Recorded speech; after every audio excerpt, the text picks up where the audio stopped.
po, magandang araw. Pe-present ko lang po ngayon yung bagong program po natin regarding po dito sa AlphaList 7.3 injector po natin. Ginagawa po ng program na to is kung meron po kayong nagmamanual po kayo sa mga data entry nyo po sa BIR natin na bago 7.3, huwag nyo na po yung gawin yun. Avail na po kayo dito sa program natin. Kasi one Excel file lang, all-in-one na po yan for data entry AlphaList natin. All-in-one meaning, lahat po ng mga module dito sakop nila po. Exempt lang po natin dito sa 1604C pala kasi under construction ka po yun. Kasi marami pong field yung i-check ko po dito bago ko po to ipa-finalize. Pero yung mga ibang module naman po, okay naman po tayo. Ito po pala sa program sa sample natin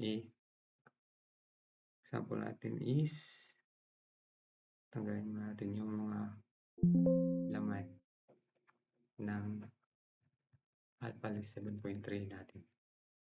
Yan. Makikita nyo po ngayon, wala pong kalaman-laman po yung data natin. Ayun, yung AlphaList natin. Example, January. Print nyo yung file, wala namang laman. Kahit na mag-adapt po kayo dyan, wala naman. Yan. Wala po mga laman-laman. Yes lang po natin. So, yan. Ito. Quarter. Wala po naman. Schedule 2.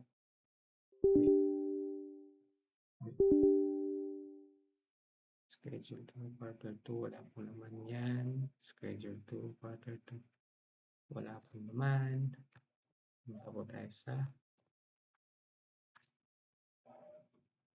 dito po sa map. Punta na po na natin to.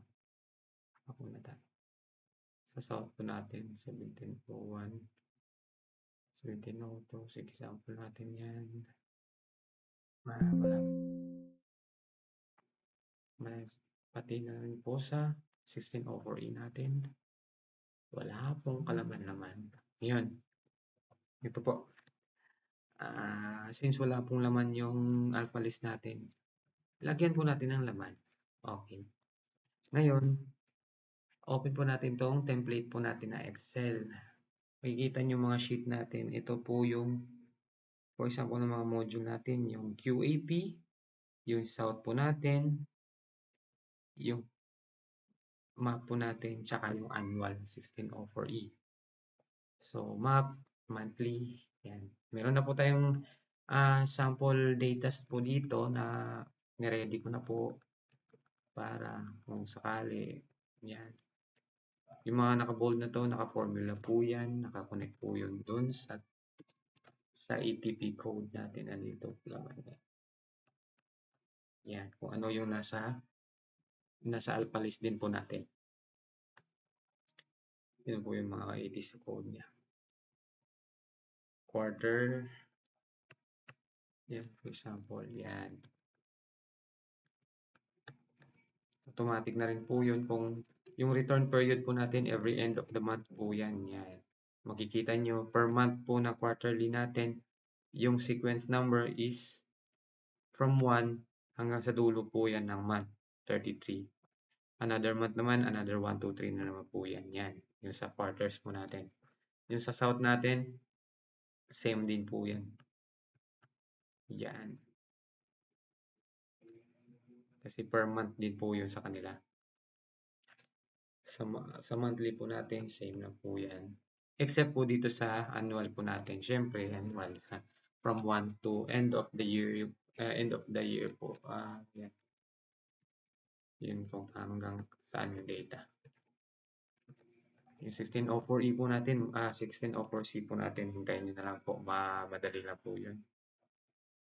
Update ko lang po yun. Okay na tayo. Ito. Yan.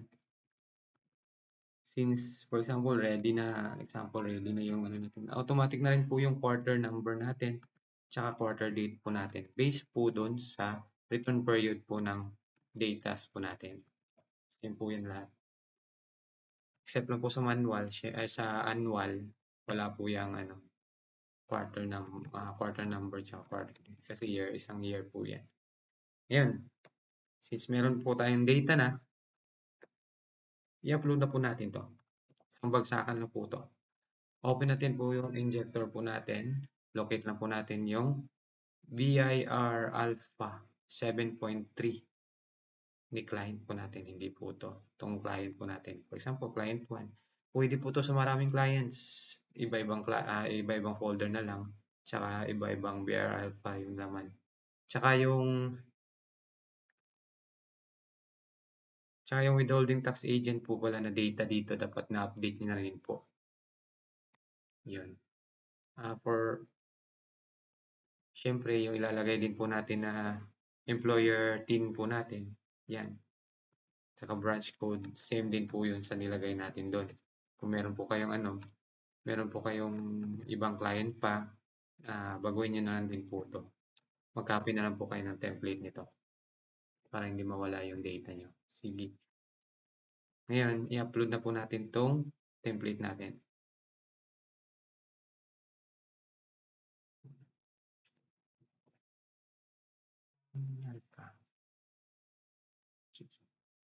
Chapter.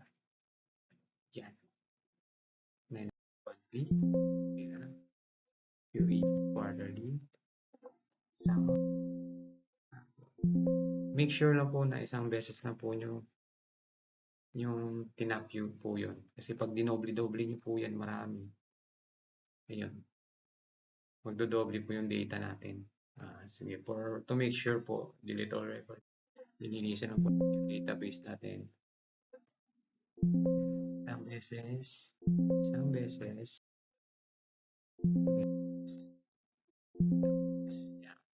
Huwag nyo na po close. Pwede nyo na i-close. I-open nyo na po agad yung data entry nyo.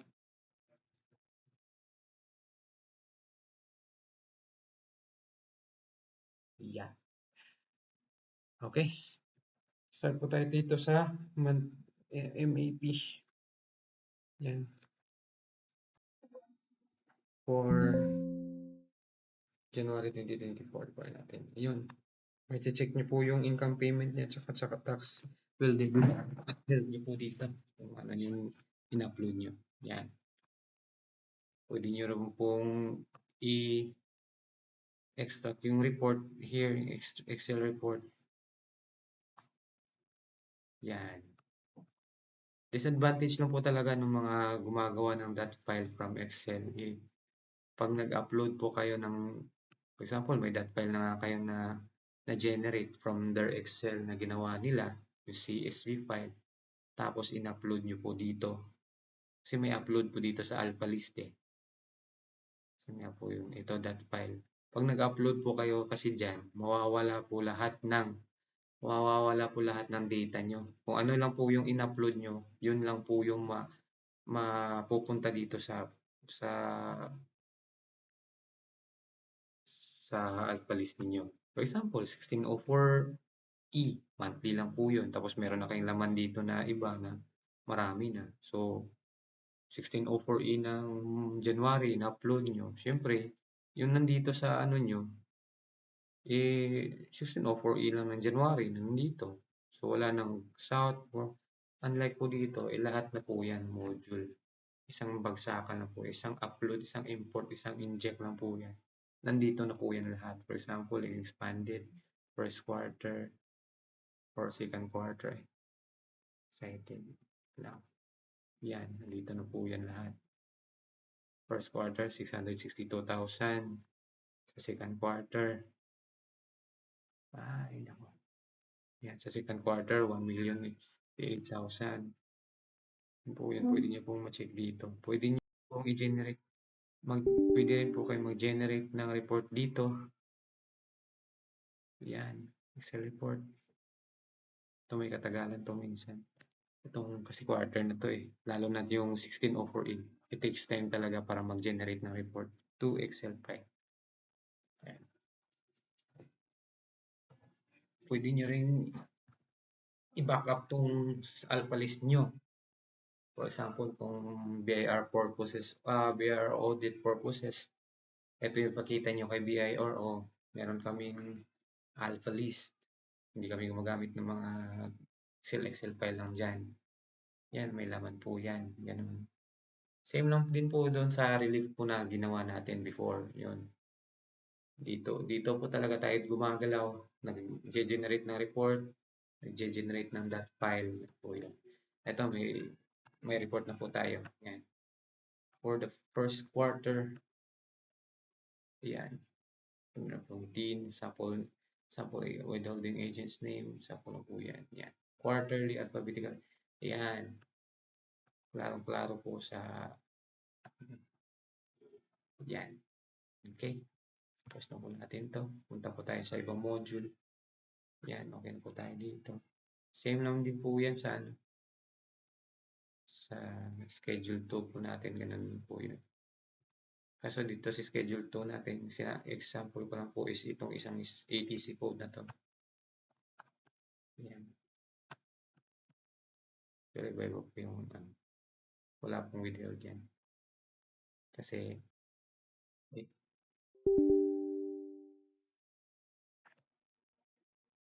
SEM family loading task kasi po yan. Yan, punta naman po tayo dun sa annual. Sa sub muna, 1702 or 1702Q.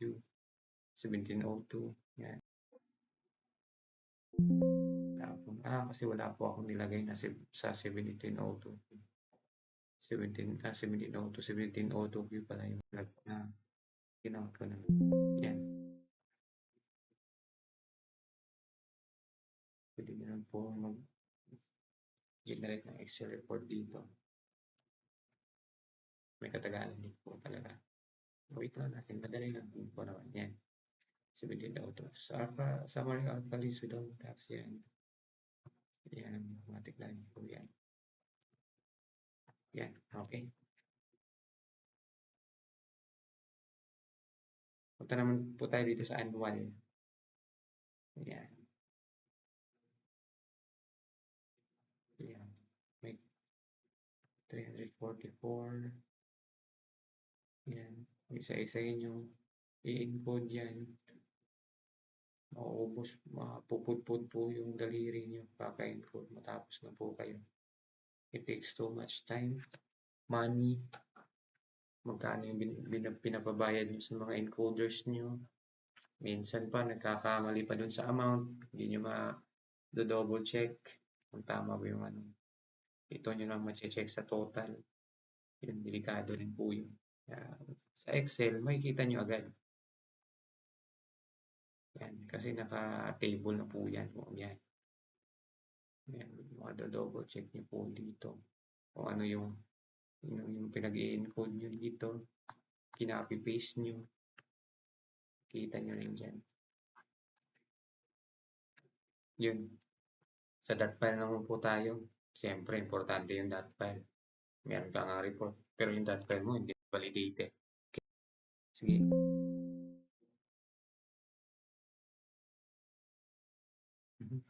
Yan. Generate po tayo dito sa 1600 B3. Yan. No. Diretso na tayo. February na. Generate po natin yan.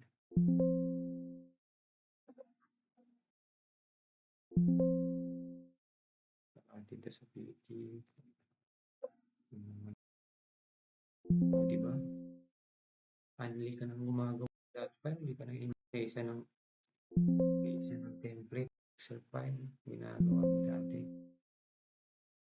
Same lang din naman to. Correct lang din po yung nilagay nyo. Yung sa QAP din po natin. First quarter. Generate file. Yan. Siyempre, kung per quarter, 3 yung gagawin niya po. Per month kasi yan. First quarter.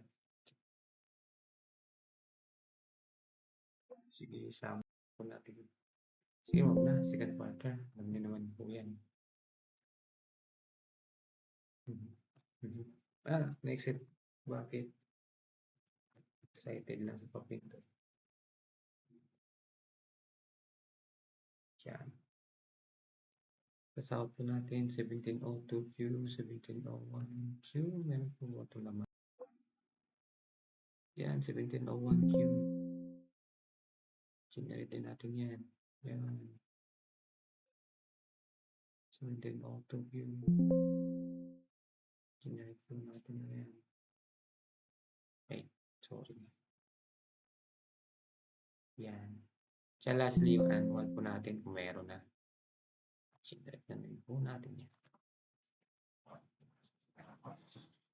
2,752 records.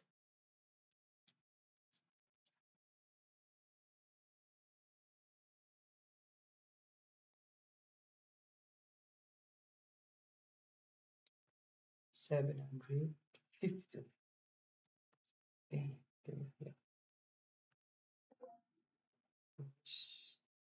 Punta na po tayo sa validation module. Validation program po natin. Unahin po natin yung 1600 PT. 1600 PT. Ito po yun. For example, January 600 PT. Yan. Siyempre, yung month natin. Validate. Select. Yan. Kung nasunod nyo po yung kung sinunod nyo po yung alpha list template po natin, yan, 1600 VT, yan. Dapat wala po yung mga special characters na comma or any yung comma, yan, replace po natin kung meron man. Yung any po natin, palitan na lang po natin ng n. Or yung and sign po natin, palitan natin ng and na AND. Yan po yun. Yan, tsaka sundin nyo po yung number format na naka-text. Text format po yan, naka-text format po yung cell na 9 digit, tsaka yung branch 4 digits po. Same lang din po yan sa suppliers po natin. 9 digit din na naka-text format yung cell. Tsaka naka-text format din po yung branch code na 4 na digits. Yan.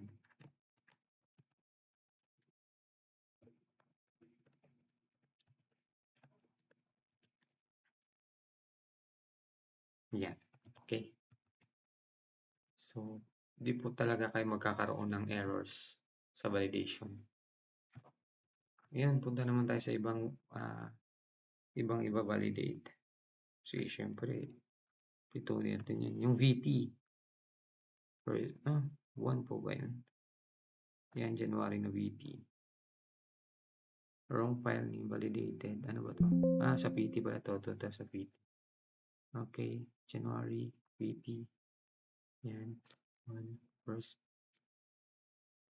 Then, so no errors. Okay.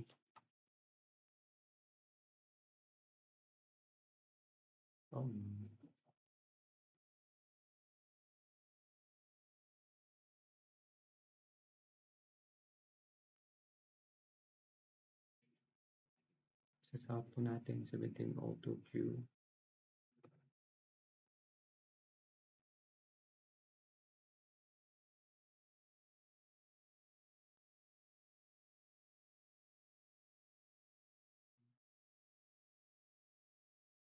Sa 17. Ano yung ginawa natin dito? 1701Q. Meron mo tayong generate.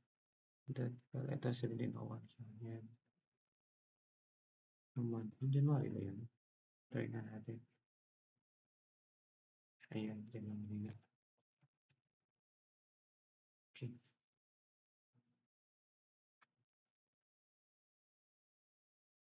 Sa 1601 EQ naman po tayo. Yan. January.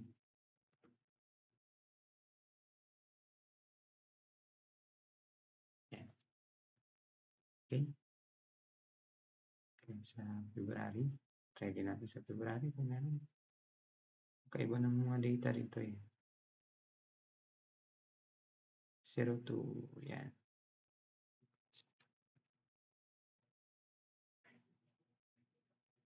Okay.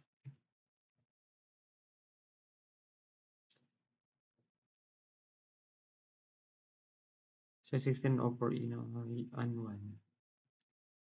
Yan. Try natin i-validate. Okay. Wala. So, yun. Validated naman lahat. Pwede nyo po yung i-sub. Yan. Hanggang doon lang po tayo. Thank you po sa panonood. Tsaka please message na lang din po kung meron po kayong mga inquiries at questions. Thank you po.